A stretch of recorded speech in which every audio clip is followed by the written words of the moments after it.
The massive space station hung in the void like a glittering jewel against the darkness of space. Kepler Prime Station was the size of a small moon and served as the home of the Galactic Council. Ships from dozens of different worlds docked at its many ports every day. Some looked like floating crystals that sparkled with inner light. Others resembled giant sea creatures with tentacles that moved through space as if swimming through water. The variety was endless, but they all had one thing in common. They were far more advanced than anything humans had ever built. The ambassador Jake Morrison walked through the curved corridors of the station toward the main council chamber. His simple black suit looked plain compared to the flowing robes and crystalline armor worn by the alien diplomats he passed. Some of them glanced at him with curiosity while others ignored him completely. He had been representing Earth at the Galactic Council for 3 years now and still felt like an outsider among these ancient civilizations. The council chamber was enormous, with a domed ceiling that showed a perfect view of the stars above. Hundreds of seats arranged in circles faced the center where speakers would present their cases. Jake took his assigned place in the outer ring where the newer and less important species sat. The inner circles were reserved for the old powers who had ruled the galaxy for thousands of years. High Curator Zelmoth floated in the center of the chamber. The ethereal was a being of pure energy, contained within a translucent humanoid form. Light danced beneath its skin like captured lightning.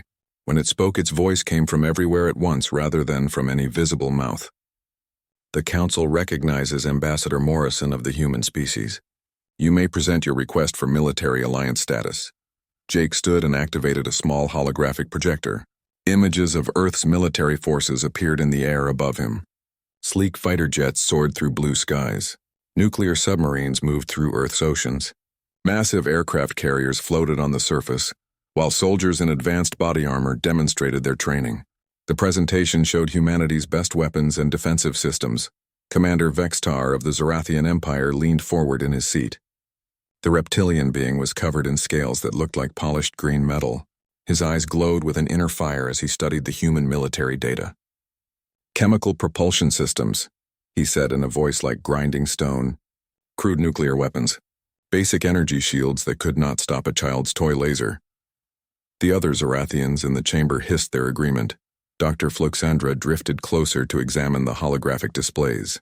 The Chiralian looked like a large jellyfish made of living crystal, with dozens of tentacles that sparkled with bioluminescent patterns. When she spoke, her voice created harmonious tones that sounded like singing. Their technology is perhaps 200 years beyond primitive combustion engines. Most species require at least 1,000 years to develop respectable military capabilities. These humans are still infants playing with dangerous toys. More alien voices joined the discussion. The insectoid hive queen clicked her mandibles in what might have been laughter. The gaseous beings from the Nebula Collective whispered among themselves in languages that sounded like wind through metal pipes. None of them seemed impressed by what humanity had to offer. Jake maintained his composure even as he felt his cheeks burning with embarrassment. He had known this would be difficult, but the casual dismissal still stung. "Honorable council members," he said in a steady voice, "humanity may be young compared to your civilizations, but we have proven ourselves capable of innovation and adaptation. Our species has shown remarkable progress in just 2 centuries of space travel." High Curator Zelmoth's energy form pulsed with colors that might have indicated amusement. "Young Ambassador Morrison, your species shows promise for the distant future. However, the Galactic Defense Alliance faces threats that require immediate military capability. The Void Pirates alone possess weapons that could destroy your entire fleet before your primitive sensors could detect their approach." Fleet Admiral Cortex of the Hegemony. Alliance slammed his massive fist on his seat's armrest. The 7-foot-tall humanoid was built like a mountain of muscle and bone. His voice boomed across the chamber. "We face the constant threat of invasion from unknown forces beyond our borders. Every ship in the Alliance must be capable of standing against enemies with technology far beyond what your species possesses. A single hegemony destroyer could defeat your entire Earth fleet without taking damage." The truth of those words hit Jake like a physical blow. He had seen the specifications for alien military vessels during his time on the station. A typical Zorathian cruiser carried plasma cannons that could melt through a mountain in seconds. Ethereal ships could phase in and out of normal space, making them nearly impossible to target. Chiralian bioships healed themselves from damage that would destroy any human vessel. Even the smallest alien patrol craft had shields that could absorb the full power of Earth's most advanced weapons without failing. However, High Curator Zelmoth continued, the Council recognizes humanity's potential for future contribution to galactic security. We hereby grant your species protected developing status. This classification provides you with full diplomatic immunity and protection under galactic law while you continue to advance your technology. Jake felt his heart sink. Protected developing status was barely better than being ignored completely. It meant humanity would be treated like children who needed to be watched and protected rather than equals, who could contribute to galactic defense. What responsibilities come with this status? He asked, though he already suspected the answer. Commander Vextar consulted a data pad with clawed fingers. Your species will be assigned patrol duties in Sector 7 of the Outer Rim territories.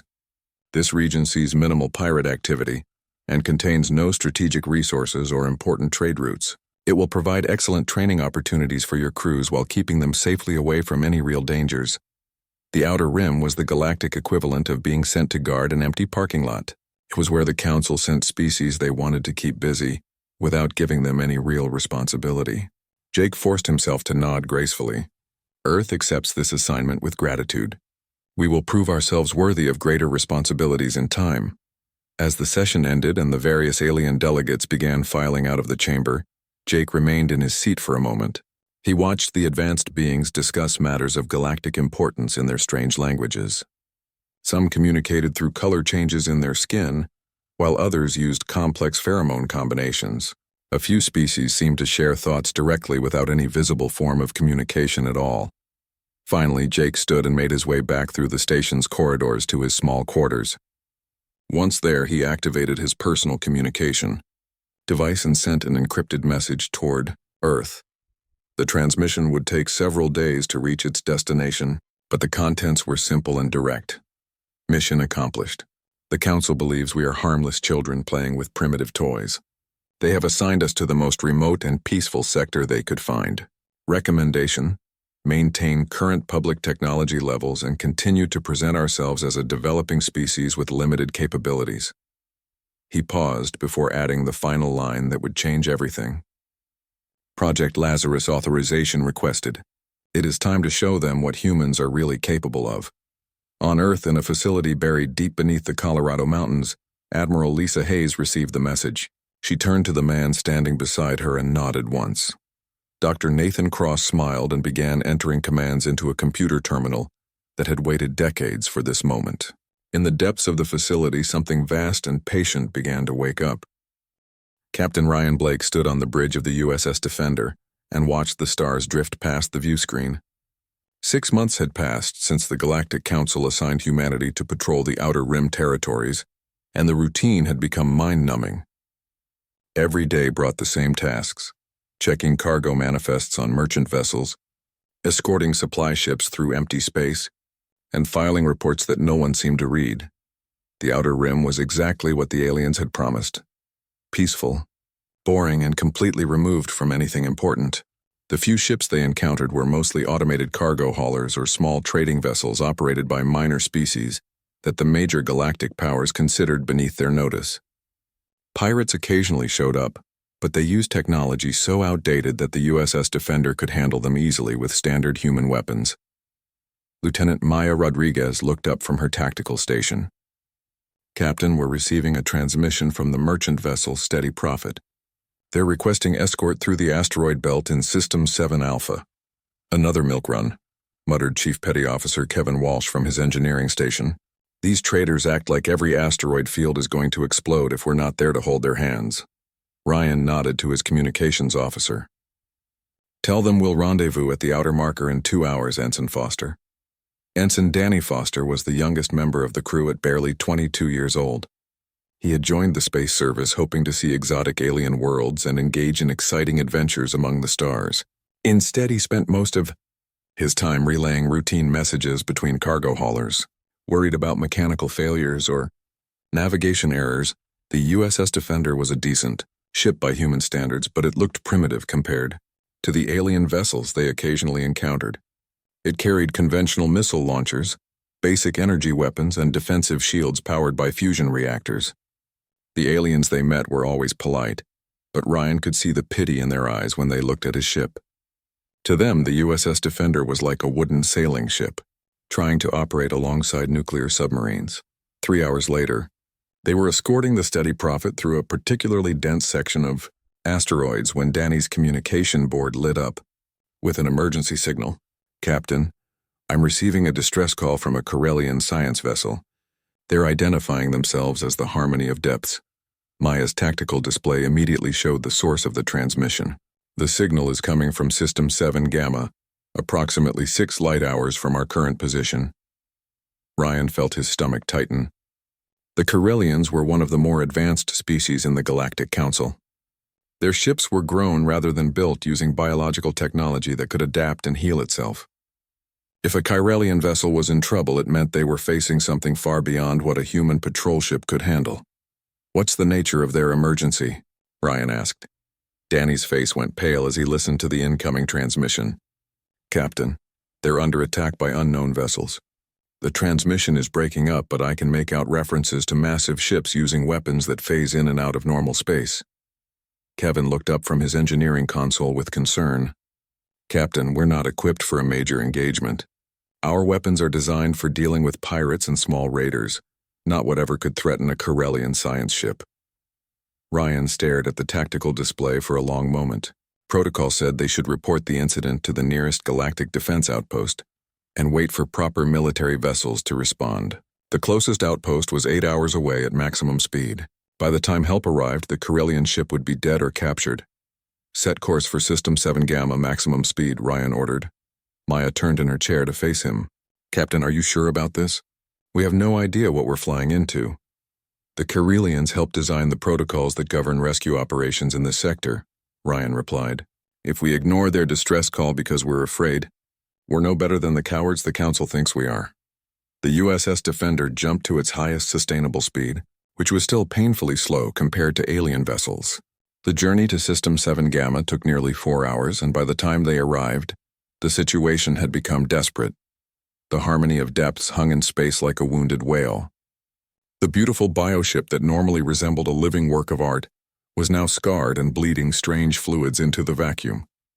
Parts of its hull had been torn away, revealing the complex organic systems beneath. But what caught everyone's attention were the attackers. "My God," whispered Maya as her sensors tried to make sense of what they were seeing. Dozens of massive ships surrounded the Corellian vessel. Each one was easily 3 times the size of the USS Defender, and they looked like they had been carved from solid shadow. Their hulls seemed to absorb light rather than reflect it, making them difficult to target with conventional sensors. Strange energy discharges flickered along their surfaces like captured lightning. "Danny, try to raise the Corellian ship," Ryan ordered. "I'm getting a response, Captain," Danny said after a moment. "The ship's captain is someone called Resonance Vel. He says their attackers are using weapons that exist in multiple dimensions simultaneously. Their shields can't adapt fast enough to defend against attacks coming from 11 different angles of reality." Kevin studied the sensor readings from his station. "Captain, I'm not getting clear scans on those enemy vessels. Our equipment keeps giving conflicting readings like they're there and not there at the same time." "Options?"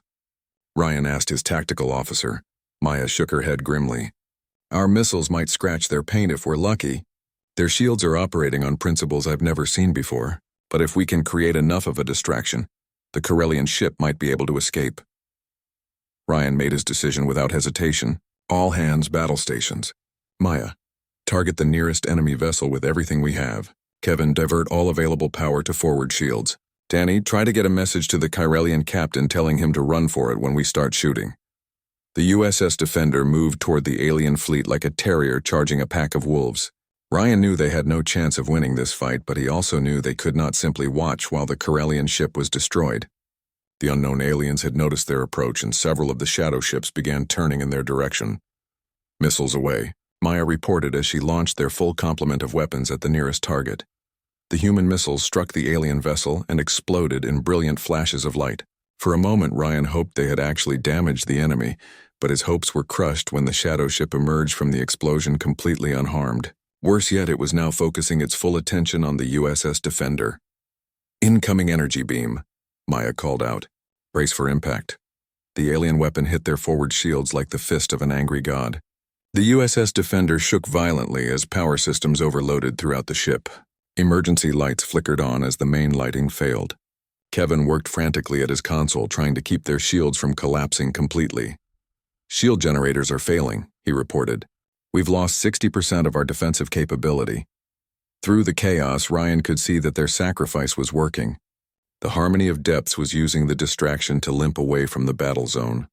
Several of the shadow ships had turned to pursue the human vessel instead of continuing their attack on the Corellian ship. "Second wave incoming," Maya warned. This time, the alien weapons tore through their weakened shields and struck the hull directly. Explosions rippled through the USS Defender as bulkheads buckled and systems failed. The bridge filled with smoke and the acrid smell of burning electronics. "We're losing life support," Kevin announced. "Hull breaches on decks 3 and 5. Ryan grabbed the communication console as another explosion rocked the ship. "Danny, get me a channel to Earth, priority alpha encryption." "Channel open." "Captain," Danny replied, though his voice was strained with pain from a cut on his forehead. "Earth Command, this is Captain Blake of the USS Defender. We have encountered an unknown hostile force in Sector 7. Enemy technology is far beyond anything the Galactic Council possesses. They phase in and out of normal spacetime and use weapons that attack from multiple dimensions simultaneously." Another explosion cut off his transmission for a moment. "We are transmitting all sensor data. Request immediate backup." The transmission ended as the final alien weapon strike tore through the USS Defender's remaining defenses. The ship broke apart in a series of brilliant explosions that lit up the darkness of space. But in those final moments, Danny had managed to launch an emergency data probe containing detailed scans of the shadow ships and their impossible technology. The probe's tiny engine carried it beyond the battle zone where it transmitted its precious cargo toward Earth before the alien vessels could detect and destroy it. Light years away in the secret facility beneath Colorado, Admiral Lisa Hayes received the transmission and felt her blood turn to ice as she realized what humanity was facing. Dr. Nathan Cross looked at the sensor data with growing alarm. "These readings are impossible," he said quietly. "Their technology operates outside the normal laws of physics." Lisa Hayes studied the tactical projections on her display. The emergency session of the Galactic Council convened within hours of receiving the distress data from the USS Defender. High Curator Zelmoth's energy form pulsed with agitated colors as representatives from every major species gathered in the Great Chamber. The normal diplomatic formalities were abandoned as the gravity of the situation became clear. Captain Resonance Vel of the Corellian science vessel, Harmony of Depths, floated in the center of the chamber. The bioluminescent patterns on his crystalline body flickered weakly as he recovered from the trauma of the attack. His voice carried harmonics of pain and fear as he described what had happened in System 7 Gamma. The unknown vessels appeared without warning. He sang in the musical language of his people. "Our sensors detected no approach signatures, no energy trails, nothing to indicate their presence until they were already firing upon us. Their weapons operated on principles we have never encountered. They seemed to attack from 11 dimensions simultaneously, bypassing our adaptive shields as if they did not exist." Commander Vexitar leaned forward in his seat, his reptilian features showing unusual concern. "Captain, you mentioned that the human patrol vessel USS Defender engaged these attackers. What were you able to observe about their capabilities?" Resonance Evil's patterns shifted to colors that indicated respect mixed with sorrow. "The human crew knew they had no chance of victory, yet they engaged the enemy without hesitation. Their weapons had no effect on the attackers, but their sacrifice allowed my ship to escape. Captain Blake and his crew died to save us." An uncomfortable silence fell over the chamber. Many of the council members had dismissed humanity as primitive and weak. The idea that these supposedly inferior beings had sacrificed themselves to save a Corellian science vessel challenged their assumptions about human character and fleet. Admiral Cortex of the Hegemony Alliance activated his personal display and began analyzing the sensor data transmitted by the USS Defender's final probe. His massive frame tensed as he studied the readings. "These energy signatures are unlike anything in our databases. The enemy vessels appear to exist in a state of quantum uncertainty, phasing between multiple dimensions of spacetime." Dr. Fluxandra drifted closer to examine the tactical projections. Her crystalline tentacles sparkled with complex bioluminescent calculations as she processed the information. Based on the observed capabilities, I estimate each enemy vessel possesses firepower equivalent to 10 of our best dreadnoughts. If their fleet numbers in the thousands, as suggested by the scan data, the combined military forces of the entire Galactic Council would be insufficient to stop them. High Curator Zelmoth's energy form brightened as it accessed the vast databases of ethereal knowledge. The ancient species had encountered many threats during their millions of years of existence, but nothing quite like this. Our precognitive abilities are somehow blocked when we attempt to observe these entities. Their technology appears to operate outside the normal flow of causality, making them immune to our temporal defenses. The implications of that statement sent ripples of alarm through the assembled delegates. The ethereals were among the most advanced species in the galaxy, capable of manipulating time and space through pure mental force. If their abilities were ineffective against these attackers, conventional military responses would be hopeless. Ambassador Jake Morrison stood slowly from his seat in the outer ring. All eyes turned to the human representative as he made his way toward the center of the chamber. His simple black suit looked even more plain surrounded by the exotic forms of the alien delegates. But his bearing showed a confidence that had not been there 6 months earlier. Honorable Council members, Jake began in a steady voice, Earth has received the tactical data transmitted by Captain Blake and his crew. Our military analysts have completed their evaluation of the threat. Commander Vextar's scales shifted to a darker green, indicating skepticism. With respect, Ambassador Morrison, your species has been classified as technologically primitive. What insights could human analysis provide that our advanced computers cannot? Jake activated a small holographic projector, displaying star charts that showed the current position of the enemy fleet and projected movement patterns. Our computers may be simple compared to yours, but sometimes a fresh perspective reveals solutions that advanced thinking overlooks. We request permission to contribute 1 vessel to the galactic defense effort. The chamber erupted in confused voices speaking dozens of different languages. Fleet Admiral Cortex slammed his fist on his armrest hard enough to crack the metal. 1 ship? Ambassador, we face a threat that requires thousands of vessels working in perfect coordination. How could a single human warship make any difference against an enemy that destroyed one of your patrol craft without effort? Jake remained calm in the face of their disbelief. The vessel is already en route to the Kepler Prime system. Estimated arrival time is 72 hours. High Curator Zelmoth's energy form pulsed with colors indicating deep confusion. Ambassador Morrison, our long-range sensors detect no approaching human vessels. Are you certain your ship is actually coming? You will detect it when it arrives, Jake replied with quiet confidence. Dr. Fluxandra's tentacles curled in patterns that suggested analytical frustration. This makes no logical sense. Your species possesses no technology capable of faster-than-light travel without detectable energy signatures. How can a vessel be en route without appearing on our sensors? Before Jake could respond, alarms began sounding throughout the station. Emergency lights bathed the chamber in red as automated systems announced the detection of massive gravitational anomalies throughout the Kepler Prime system. The assembled delegates looked at each other in growing alarm as their personal displays showed sensor readings that defied explanation.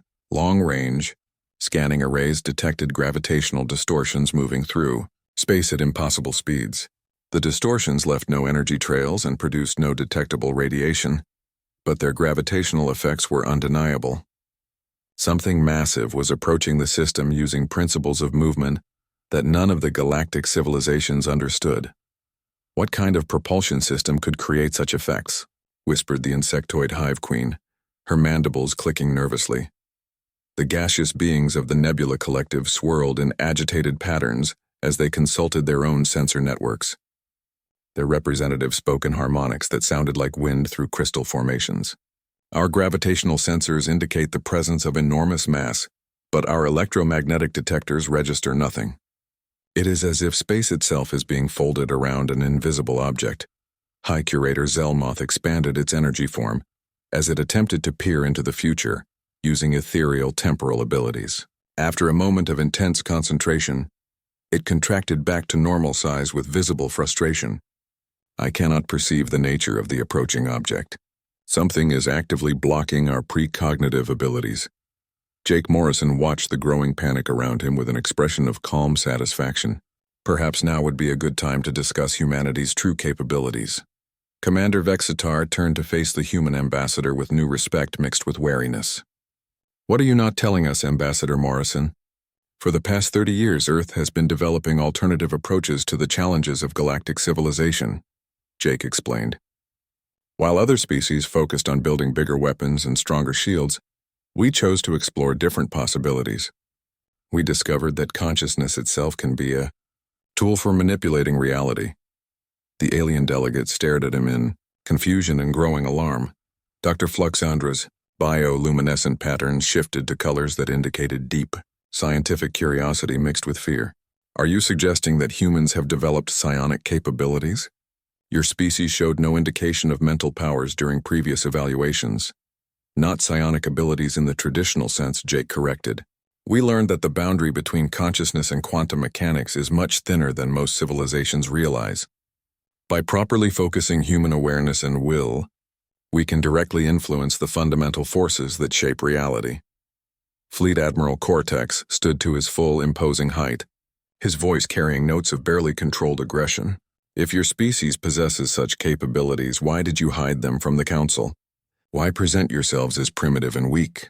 Jake's expression grew serious as he looked around the chamber at the assembled alien leaders. Because we needed to understand the nature of galactic civilization before revealing our true capabilities. We needed to know whether the Council sought cooperation or domination. The way you treated us when you believed we were weak told us everything we needed to know about your character. The gravitational anomalies detected by the station's sensors were growing stronger by the hour. Whatever was approaching Kepler Prime was massive beyond imagination, and moving through space in ways that violated every known law of physics. The alien delegates found themselves facing the uncomfortable realization that the species they had dismissed as primitive children might possess technology beyond their comprehension. High Curator. Zelmoth's energy form stabilized as it made a decision that would change the balance of power in the galaxy forever.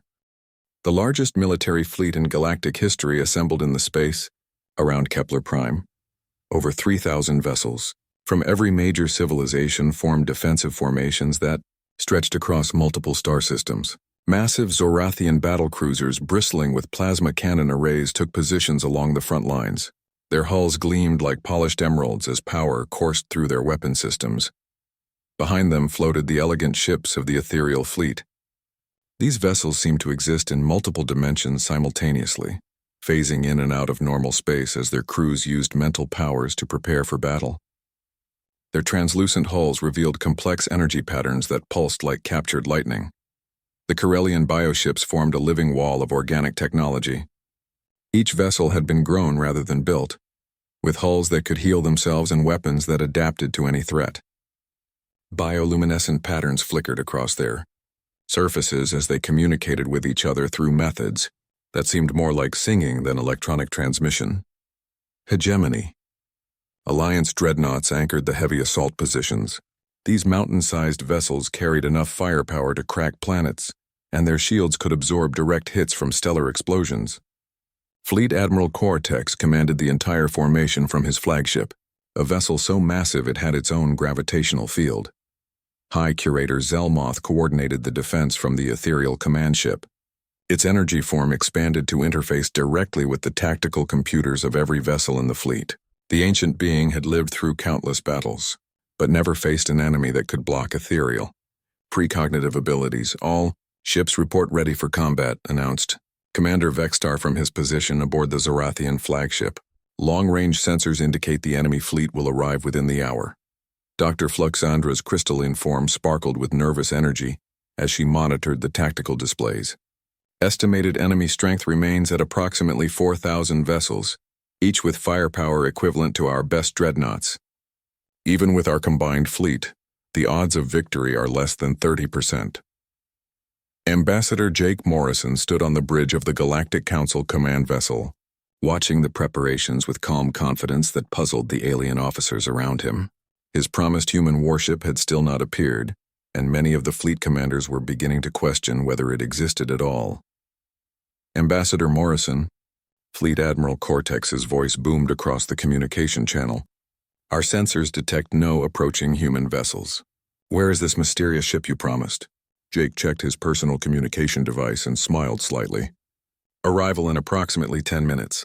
I suggest your crews prepare themselves for something outside their normal experience. Suddenly, every sensor array in the fleet began registering impossible readings. Space itself seemed to ripple and bend at a point roughly 1 million kilometers from the main fleet formation. The distortion grew larger and more intense until reality appeared to tear open like fabric being ripped. Apart through the rift in space emerged a vessel that defied every principle of starship design known to galactic civilization. It was enormous, easily 3 times the length of the largest hegemony dreadnought, but its proportions seemed somehow wrong. The hull appeared to be carved from a single piece of dark metal that bent light around its edges, making it difficult to look at directly. No visible weapons ports marked its surface. No engine exhausts or communication arrays were apparent. It simply existed in space like a piece of living shadow given form and substance. Along its hull, painted in simple white letters, was a name that would soon echo throughout the galaxy: USS Retribution. Impossible, whispered Dr. Fluxandra as her instruments struggled to analyze the vessel. Our sensors cannot determine its mass, composition, or power source. It registers as both present and absent simultaneously. Fleet Admiral Cortex activated every scanning system at his disposal, but received only contradictory data. The ship appears to exist in a state of quantum superposition. My computers cannot establish target locks because they cannot determine whether it is actually there. High Curator Zelmoth expanded its energy form to its maximum extent, attempting to use ethereal mental powers to probe the mysterious vessel.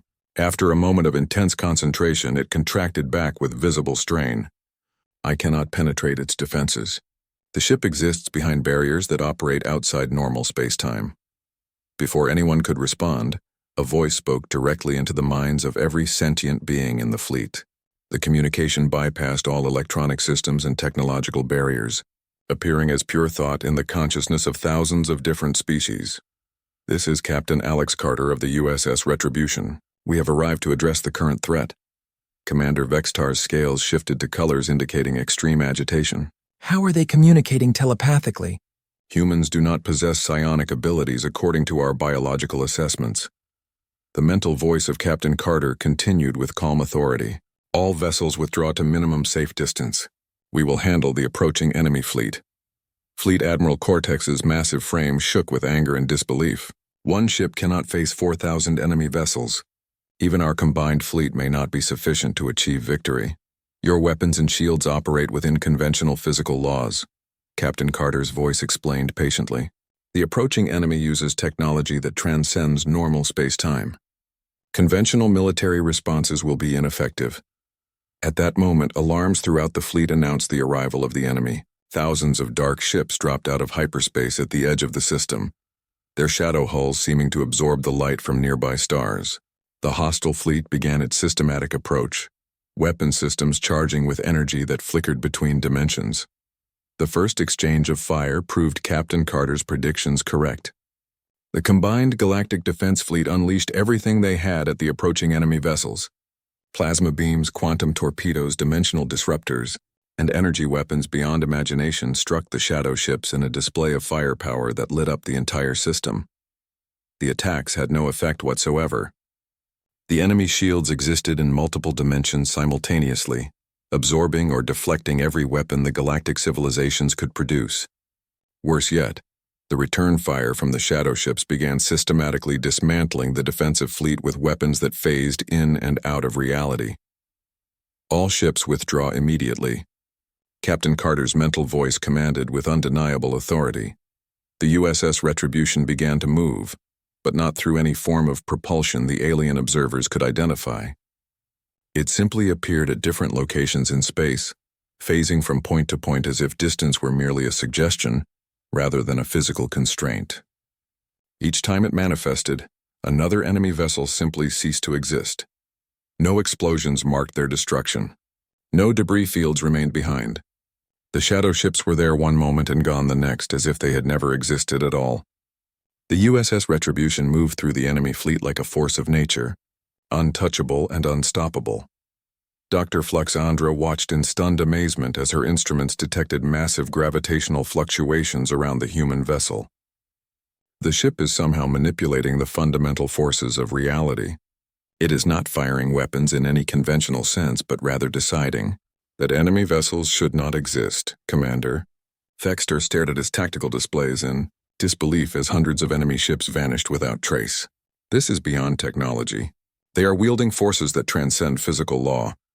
High Curator Zelmoth's energy form pulsed with colors that indicated profound revelation mixed with awe.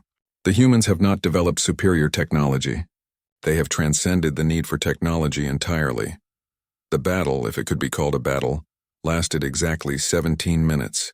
When the last shadow ship disappeared from existence, the USS Retribution returned to its original position near the Galactic Fleet. The space where 4,000 enemy vessels had been was now empty except for slowly dispersing energy signatures that registered on no known instruments. Captain, Carter's mental voice spoke once more to the assembled fleet. The immediate threat has been neutralized. We will return to Earth now. Ambassador Jake Morrison activated his communication device to address the stunned alien commanders. The Galactic Council requested humanity's assistance in defending against this threat. The threat has been eliminated. Earth considers this matter closed. Fleet Admiral Cortex found his voice after several moments of shocked silence. How? What kind of weapons did you use? What technology makes such power possible? We will discuss the details when representatives of the Council visit Earth, Jake replied calmly. For now, it is sufficient to know that humanity accepts its new role as protector of galactic civilization. The USS Retribution did not engage any visible propulsion system or open a hyperspace portal. It simply faded from existence as if deciding it had more important places to be. The only evidence it had ever been there were the empty coordinates where an entire enemy fleet had been erased from reality. In the depths of space, 4,000 vessels that had threatened to destroy galactic civilization were gone, without leaving so much as a single atom behind. The assembled alien fleet remained in position for 3 days after the impossible battle at Kepler Prime, the most important diplomatic gathering in galactic history took place on Earth.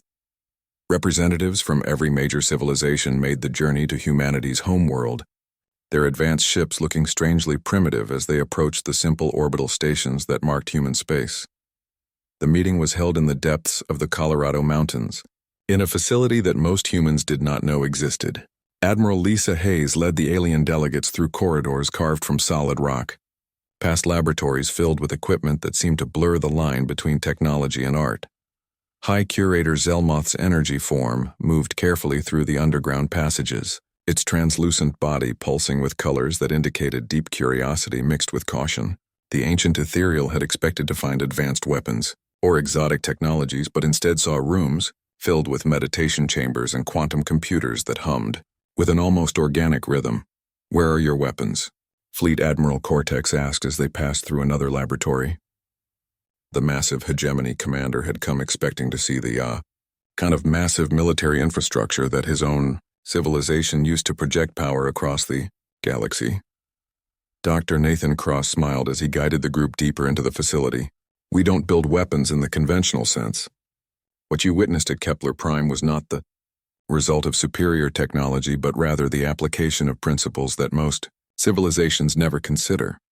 They entered a vast chamber where hundreds of humans sat in perfect stillness, their eyes closed and their breathing synchronized in complex patterns. Quantum field generators created zones of altered space-time around each individual while monitoring. Equipment tracked brainwave patterns that pulsed in harmony. Dr. Fluxandra's crystalline tentacles sparkled with bioluminescent calculations. As she tried to understand what she was seeing, these humans appear to be in some form of meditative trance, but the quantum field readings suggest they are existing in multiple dimensional states simultaneously. Exactly, Dr. Cross confirmed. For 30 years, we have been training volunteers to expand their consciousness beyond normal physical limitations. They learn to perceive and interact with the quantum foam that underlies all reality. Commander Vextar's reptilian features showed confusion as he studied the motionless humans. How does meditation translate into military capability? We saw the USS Retribution destroy an entire enemy fleet. Captain Alex Carter materialized beside them without warning, stepping out of empty air as if walking through an invisible doorway. The alien delegates stepped back in alarm, but the human officer simply smiled and gestured for them to follow him to an observation deck overlooking the chamber. The USS Retribution was never a ship, in any sense that you would understand, Captain Carter explained. It was the focused will of 10,000 human minds operating in quantum superposition. We learned to exist as pure consciousness given form through collective intent. High Curator Zelmoth's energy form brightened as understanding began to dawn. You achieved a form of technological transcendence without actually building transcendent technology.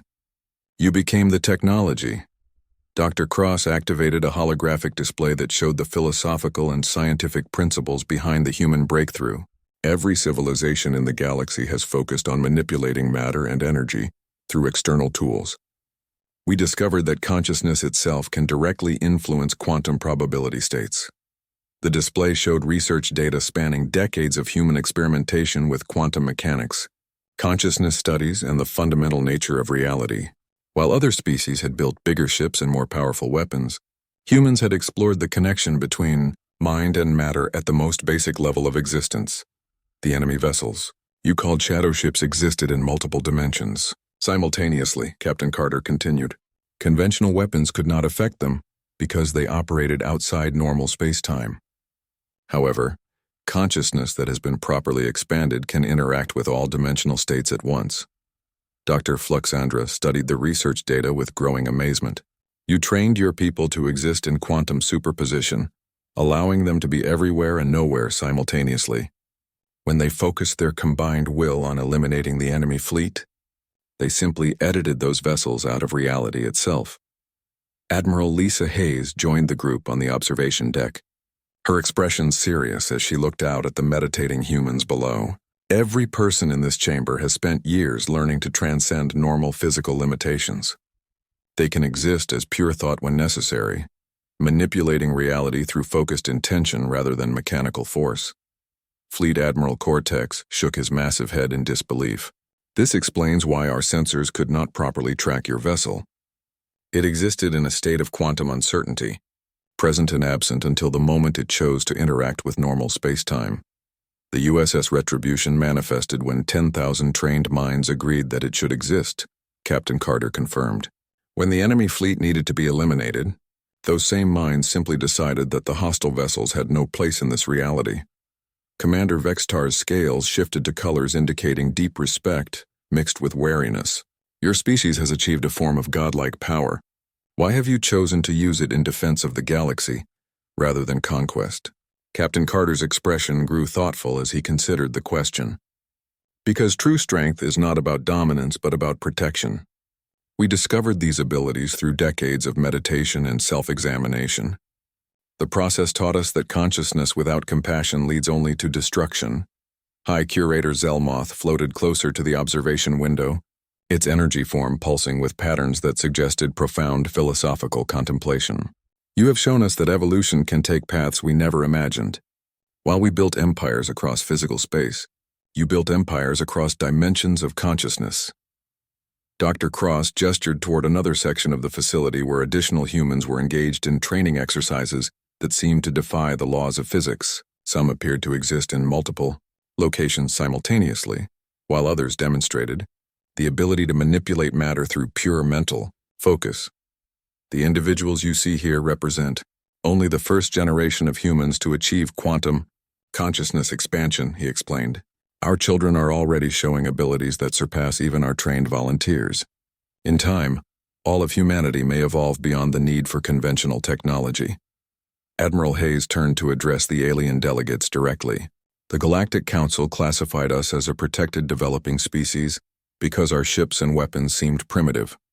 You failed to understand that we were developing along entirely different lines. Dr. Fluxandra's bioluminescent patterns shifted to colors that indicated scientific fascination.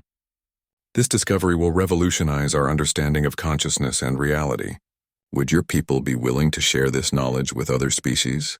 In time, Captain Carter replied carefully.